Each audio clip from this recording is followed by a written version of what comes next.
বাংলাদেশে এখন অনেকগুলো কন্টেন্ট ভিডিও স্ক্রল করলে দেখা যায় সবচাইতে বেশি পরিমাণে একদম হাই প্রোফাইলে রয়েছে ঈদ শপিং বাজেট নিয়ে। একটা বাংলাদেশের নামকরা টিভি চ্যানেল নিউজ চ্যানেলে একটি দেখলাম রিপোর্টার জিজ্ঞেস করছে শপিং মলে একজন নারীকে গিয়ে যে আপনার ঈদ বাজেট কত। সেই মহিলা বললেন যে আমার ঈদ বাজেট 5,000-এর মতো। তখন রিপোর্টার আবার জিজ্ঞেস করলেন যে এটা কি শুধু আপনার নাকি পুরো ফ্যামিলির। তিনি উত্তর দিলেন পুরো ফ্যামিলির।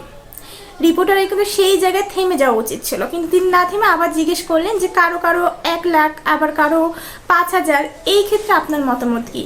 আরে ভাই, এখানে মতামত দেওয়ার কি আছে?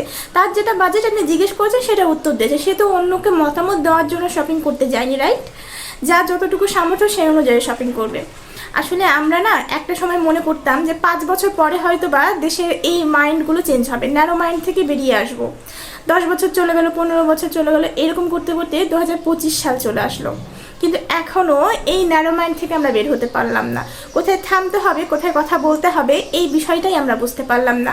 এবং এইভাবে যদি চলতে থাকে তাহলে ধনী মানুষরা সবসময় উচ্চাভিলাষিতা আরও বেশি পরিমাণে দেখাবে এবং গরিব মানুষরা সেটা দেখবে, দেখার পরে নিজের মনের মধ্যে আশা তৈরি করবে, নিজের মনের মধ্যে কষ্ট পাবে, কিন্তু সেটা সাধ্যের মতো পূরণ করতে পারবে না। সো রিপোর্টার বলি বা অন্য সবার ক্ষেত্রে সংযম অর্জন করাটা খুব বেশি জরুরি। কারণ এই যে ইফতার করি আমরা সারাদিন রোজা থাকার পরে, এটা কিন্তু আমরা সংযম বোঝাই। সো আমরা যদি সংযমটা বোঝার পর পরদিন সকালে যেয়ে আবার উল্টাপাল্টা নিউজ কভার করি, তাহলে কিন্তু এটা সত্যিকার অর্থে আমাদের জন্য অনেক বেশি ভাবার বিষয় যে আসলে আমাদের সমাজটা কোন দিকে যাচ্ছে। সো সবাই একটু আমাদেরকে অ্যাক্টিভ থাকতে হবে ভালো কিছু করার জন্য।